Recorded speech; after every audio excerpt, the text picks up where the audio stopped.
Hey Anusha, how are you? Hi, how are you? I'm good. I was following your company for quite a while, and actually, I got recommended by our partners from Microsoft for Startups to check that out. Of course, I know the space that you are operating in, and I will have lots of questions about the company. But before we start, maybe you can give us a little bit of a background about yourself, even before the company, so people will get to know you.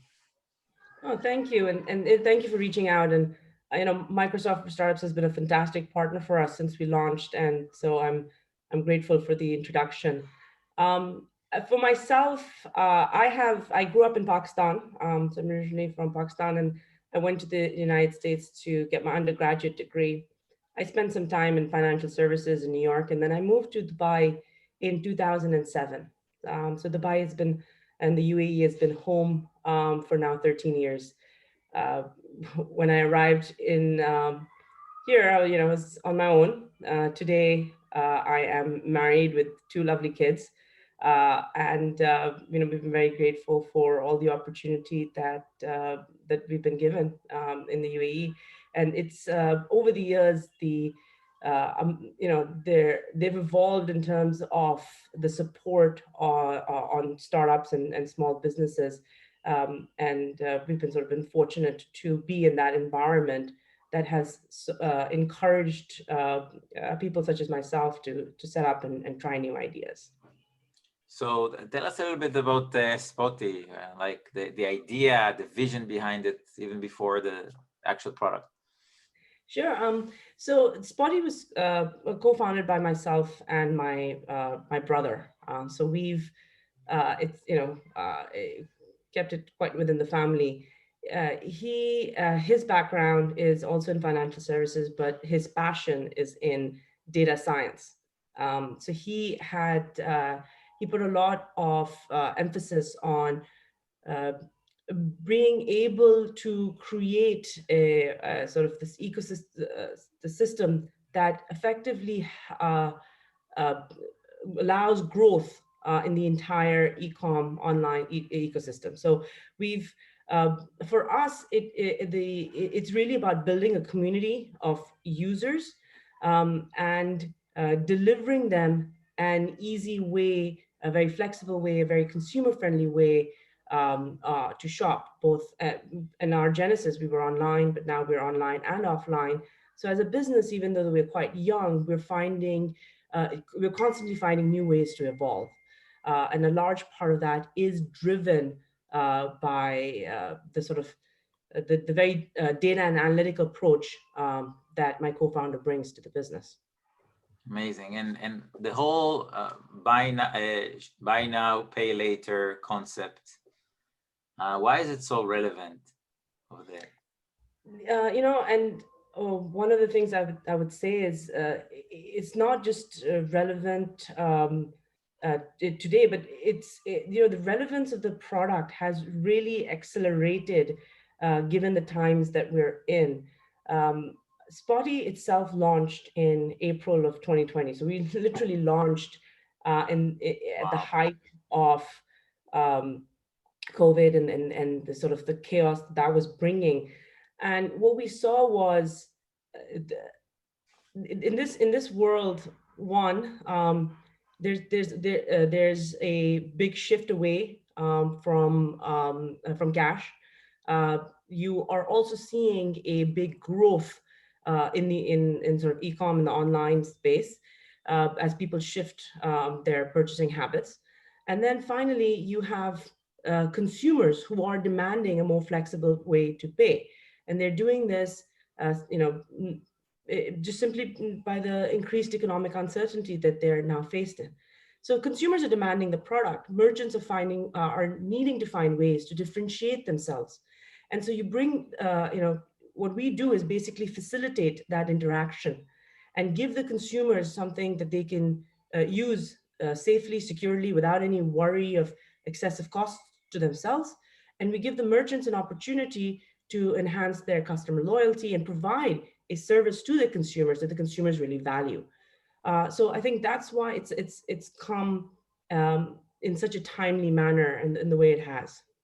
Yeah, I was about to ask you about the timing, because I know you launched during COVID. And how is the timing affecting you, like in terms of the company, from the inside? Working It during COVID, launching a company during COVID, I can think about lots of It challenges. was honestly, it was quite challenging. I know you speak with a lot of startups and a lot of new businesses, and those sort of startups and businesses come with their own challenges to begin with, and then you throw in the fact that you're a young company with a new team coming together, but not being able to kind of meet each other, doing everything virtually. I think the sort of the ease of communication. I mean, just look at the way we're interacting, right? Yeah, So COVID definitely accelerated the ease of communication, which I think has shifted the way we will work forever. But when you're a new company, you want to have that ability to be together. And we saw this, right? Because we launched in during lockdown. We then moved into an office space, and there was a big difference in the dynamic and the way the team comes together when you're in the same space. yeah. And I remember the day we launched, the first day we went public and we had our first transaction. The team was ecstatic, and there was so much energy, and there was all these. All we could do was do a Microsoft Teams um, virtual celebration. And I was just like, there's so much enthusiasm, there's so much energy all coming out in the on the call. And I was just in my head, I was thinking, if we were all in person, this would have been fantastic. And so you miss those kinds of things.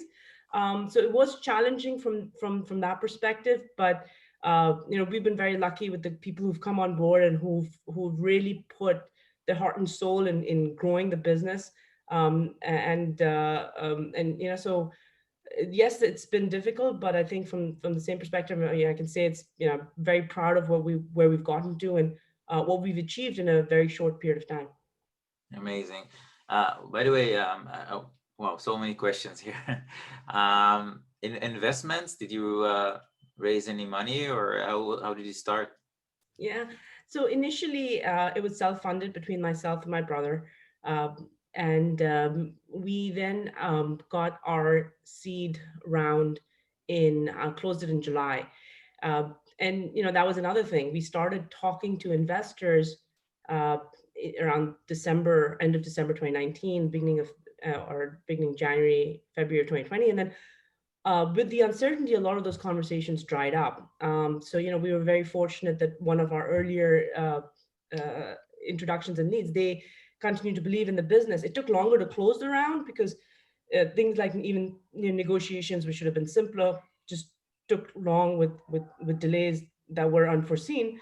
But we were fortunate enough that they believed in the team, they believed in the business, and they continued to support us.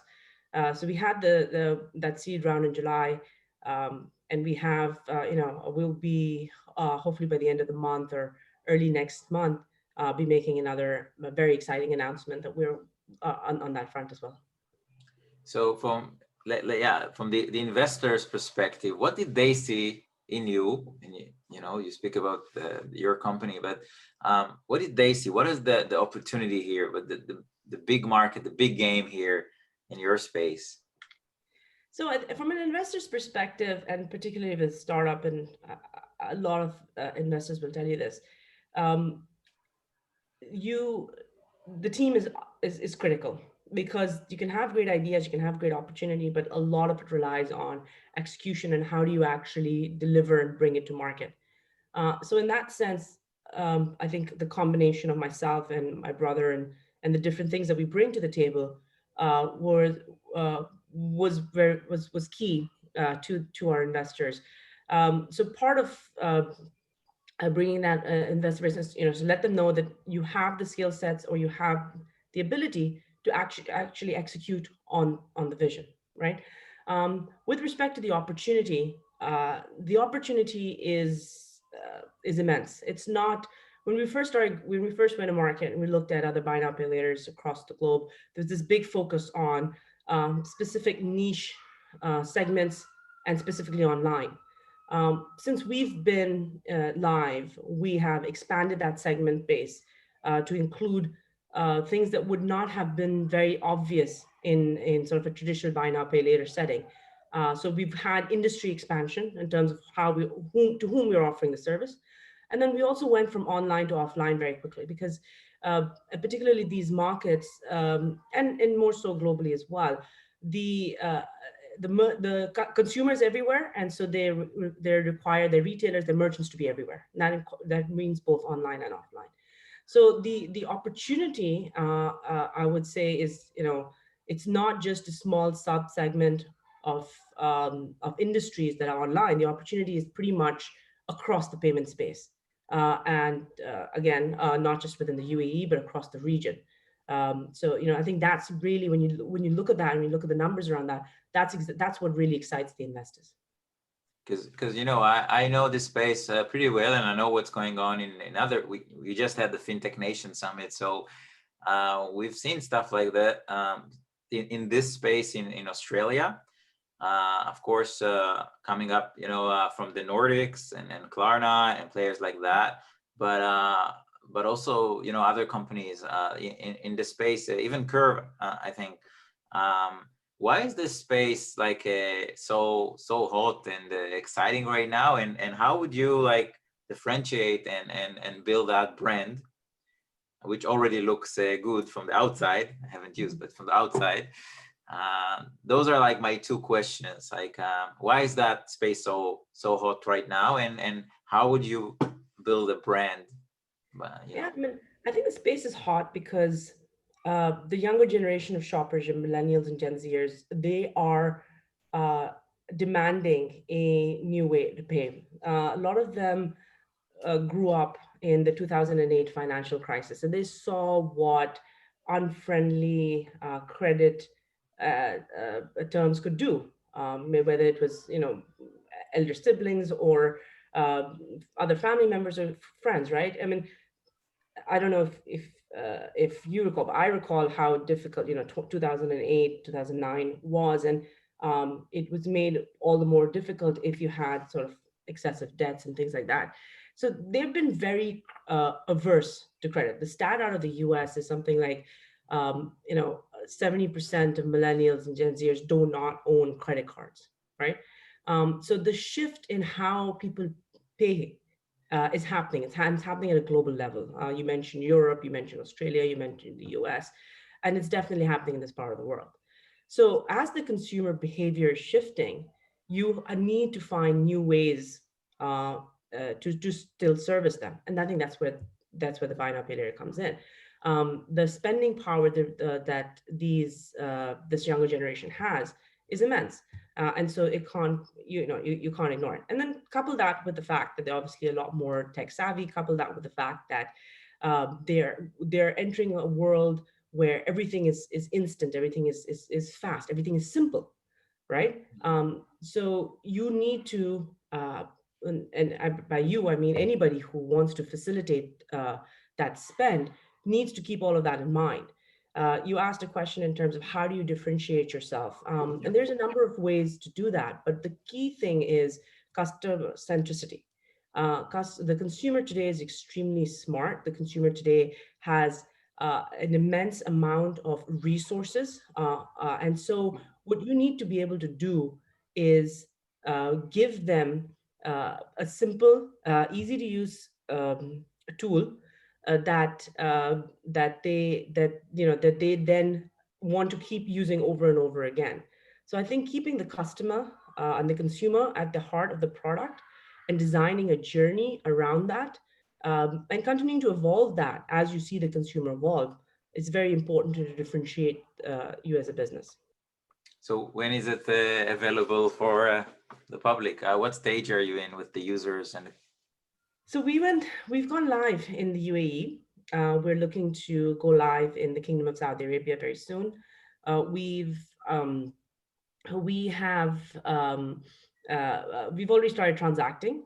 So we went live in April, and we have over 150 brands that are partnered with us already, and we're seeing the product being embraced both by the consumer for all the reasons that we've been talking about, as well as the merchants, merchants who are looking to differentiate themselves, merchants who are wanting to offer a smoother payments journey to their consumer.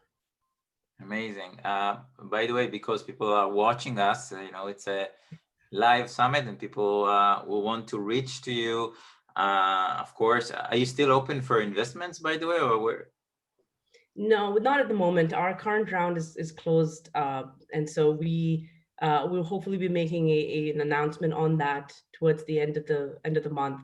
But I even if it's not investments, I love to stay in touch with the community. I love meeting people, and that's been one of the best parts of having a startup, and it's just getting to meet new people who are doing such amazing and different things. Learning and growing myself as well. I I had my background is in financial services, but fintech particularly, I had to learn it. And the best way to do that is to meet people. So I'm not maybe not investments, but always open for conversations, always open to meet, whether it's founders or investors looking to do something different. That's the exciting part. Yeah, I totally agree. And that's how I met you, I think, on LinkedIn, right? We connected. So leads me to the final question, of course. How can people stay in touch with you, follow up with the company? So we are on the, as you mentioned, so if the company is on all your social media channels, just look for Spotii or spotii.me. We're on Instagram, Facebook, Snapchat, and obviously LinkedIn.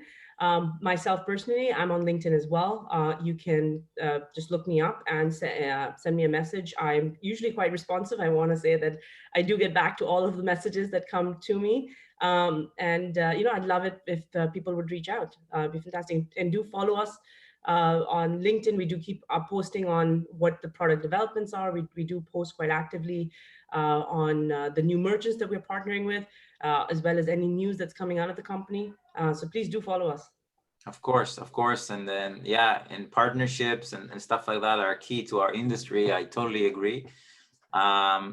Thank you very much. I really like what you do. And again, I got few recommendations, not only from Microsoft from startups who mentioned your name. So I'm very, very happy we connected. And I would love to do maybe a follow-up interview in the next year to hear about the new announcements and stuff you're working on right now. Yeah, I'd love that. And for everybody who has recommended us, thank you so much. That's really what makes me so happy with what we're delivering. When I get a satisfied customer who calls me and says, "I love your service," I mean, that's really what brings joy, I think, to what you do. And when your peers or people from outside look and say it's an exciting business, it's an exciting company, it's a good team, and they and they back that up by making the referrals to people such as yourselves, that's really exciting. It's really heartwarming, and I just want to say thank you to everybody who's done that for us. And it is important, I think, as young businesses come up, to find ways to collaborate, to find ways for founders to work together. And again, I'm always open for that. So if there's anybody who wants to just even talk about their business, please do reach out. Amazing attitude. I love it. And thank you very much for being a part of the FinTech Week. And of course, you can still stay after the interview and network with people on the platform. I mean, that's the point of the summit, not just hearing the talks, but also getting to know the other FinTech players and participants. So thank you very much, and we'll keep in touch. Thank you. And thank you, Nir, for having me. It's been wonderful. It's been a real pleasure speaking with you. Great. Mutual. Bye-bye. Take care. Thank you.